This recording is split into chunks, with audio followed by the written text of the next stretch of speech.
రాజీవ్ యువ వికాసం online application కోసం TGOBMMS న్యూ .cgg.gov.in అని గూగుల్లో టైప్ చేస్తే మనకు వెబ్సైట్ వస్తుంది. వెబ్సైట్లో క్లిక్ చేస్తే మనకు ఫస్ట్ ఆప్షన్ క్లిక్ చేయాలి. క్లిక్ చేసిన తర్వాత మనకు SC, ST, BC, MBC, minority, Christian, EBC ఇట్లా వేరు వస్తాయి. వేరు కార్పొరేషన్ల స్కీములు వస్తాయి. దాని తర్వాత నేను SC కార్పొరేషన్ లాగిన్ చేస్తున్నా. ఇందులో మనకు యాజ్ పర్ ఆధార్ కార్డులో ఉన్నట్టుగా మన నేమ్ టైప్ చేయాలి. తర్వాత ఆధార్ నెంబర్ టైప్ చేయాలి. మనకు ఆధార్ నెంబర్ ఏ రేషన్ కార్డుకి లింక్ ఉంటుందో ఆ లింక్ వస్తుంది. మనకి ఇక్కడ లబ్ధిదారుని మన కాడ ఇండివిజువల్ అని పెట్టాలి. ఇండివిజువల్, గ్రూప్ అయితే గ్రూప్, సహాయ రకం కాడ బ్యాంక్ లింక్, నాన్ బ్యాంక్ పెట్టుకోవాలి. సెక్టర్ అనే కాడ మనం ఏ దాంట్లో అంటే ఇండస్ట్రియల్ బిజినెస్, అగ్రికల్చర్, హెరికల్చర్ ఇట్లా పెట్టుకోవాలి.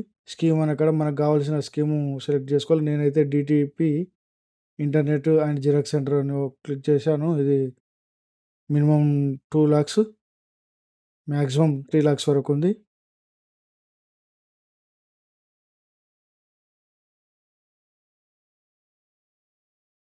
తర్వాత డిస్టిక్ సెలెక్ట్ చేసుకోవాలి, మండల్ సెలెక్ట్ చేసుకోవాలి, గ్రామ పంచాయతీ సెలెక్ట్ చేసుకోవాలి, గ్రామం సెలెక్ట్ చేసుకోవాలి. సెలెక్ట్ చేసుకున్న తర్వాత యూనిట్ కాడ మనకు ఎంత మ్యాక్సిమం అంటే 3 lakhs టైప్ చేసుకోవాలి. 3 lakhs చేసుకుంటే మనకి ఎంత సబ్సిడీ వస్తుంది, మనకు ఎంత లోన్ వస్తుంది అనేది కనబడుతుంది.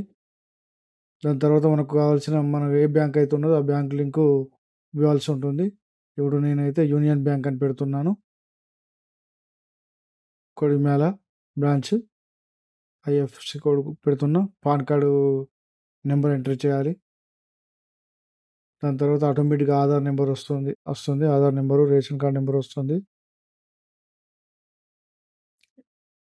ఫాదర్ అండ్ హస్బెండ్ నేమ్ అన్న కాడ మీ యొక్క ఫాదర్ కానీ తండ్రి కానీ లేదంటే భర్త పేరు రాయొచ్చు.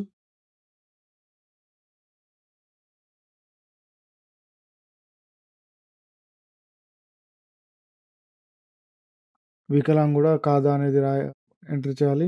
వికలాంగుడు అయితే ఎస్ అని, వికలాంగుడు కాకపోతే నో అని. స్త్రీ పురుషు అనేది కూడా మనకు ఎవరైతే అప్లై చేస్తారో అది పెట్టుకోవాలి. క్యాస్ట్ అనే కాడ క్యాస్ట్ ఎంటర్ చేసుకోవాలి. నేను ఎస్సీ అప్లికేషన్ చేస్తున్నా కాబట్టి SC అని పెట్టాను. BC వాళ్ళైతే BC పెట్టాలి.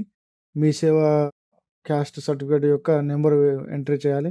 ఎంట్రీ చేస్తే మనం అందులో క్యాస్ట్ సర్టిఫికేట్లో ఎలా అయితే మన పేరు ఎంట్రీ చేసి ఉంటుందో అలాగే వస్తుంది. మన విద్యార్హత పెట్టాలి, సబ్ కులం పెట్టాలి. మీ సేవ ఇన్కమ్ సర్టిఫికేట్ అనే కాడ ఇన్కమ్ సర్టిఫికేట్ యొక్క నెంబరు ఎంట్రీ చేయాలి. ఒకవేళ ఇన్కమ్ సర్టిఫికేట్ గిట్ట సకాలంలో అందకపోతే, ఒకవేళ ఇంటర్వ్యూ గిట్ట పోయినప్పుడు అప్పుడు మీ సేవ ఇన్కమ్ సర్టిఫికేట్ కంపల్సరీ తీసుకుపోవాల్సి ఉంటుంది. ప్రస్తుతానికి అయితే అవసరం లేదు. సంవత్సర ఆదాయం అక్కడ ఆదాయం పెట్టాలి. నేనైతే 80,000 పెట్టాను. ఫోన్ నెంబర్ ఇవ్వాలి. వృత్తి అనే కాడ మనం ఏ పని చేస్తామంటే అది పెట్టాలి. మామూలుగా house wife, agriculture labour, plumber పెట్టాలి. నేను అదర్స్ అని పెడుతున్నాను.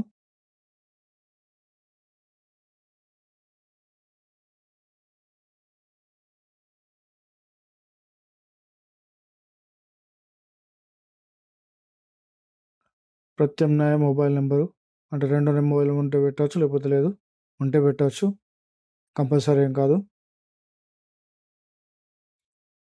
ఇక్కడ అవైలబుల్ గ్రూప్ అని అక్కడ ఆదర్స్ అని పెట్టాలి. అంటే మా ఇంటి నెంబర్ ఎంట్రీ చేయాలి. ఇక్కడ రూరల్ అని ఎంట్రీ చేసుకోవాలి. గ్రామీణ ప్రాంతం అని అక్కడ మన అడ్రస్ ఎంట్రీ చేయాలి. ఎంట్రీ చేసిన తర్వాత విలేజ్, మండల్ ఎంట్రీ చేసుకోవాలి.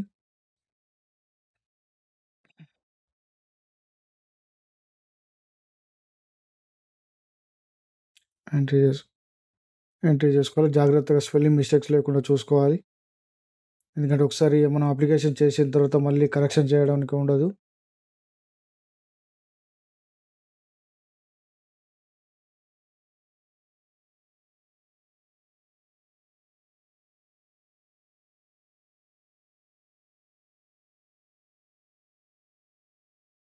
ఫోటో కాడ ఎవరైతే లబ్ధిదారు ఉంటారో వారి ఫోటో పాస్‌పోర్ట్ సైజ్ ఫోటో 50 కేబీకి పైన 100 కేబీ కన్నా తక్కువగా ఉండేటట్టు చూసుకోవాలి ఫోటో. పాన్ కార్డ్ ఉంటే పెట్టాలి, కంపల్సరీ అయితే కాదు. క్లిక్ చేసిన తర్వాత ఒకసారి మనం అప్లికేషన్ సబ్మిట్ కొడితే ఇలా వస్తుంది. ఇలా వచ్చిన తర్వాత ఒకసారి మనం ఎంట్రీ చేసిన డీటెయిల్స్ అన్నీ కరెక్ట్‌గా ఉన్నాయా లేదా చెక్ చేసుకోవాలి. ఒకవేళ కరెక్ట్ లేకపోతే మళ్ళీ బ్యాక్‌కెళ్ళి ఎడిటింగ్ చేసుకునే ఆప్షన్ ఉంటుంది. సబ్మిట్ కొడితే ఇలా మనకు manufactory successfully registered SC corporation with manufactory ID number వస్తది. ఇక్కడ click here to view register application అని అక్కడ క్లిక్ చేస్తే మనకు మన అప్లికేషన్ ప్రింట్ తీసుకోవడానికి ఆస్కారంగా వస్తది.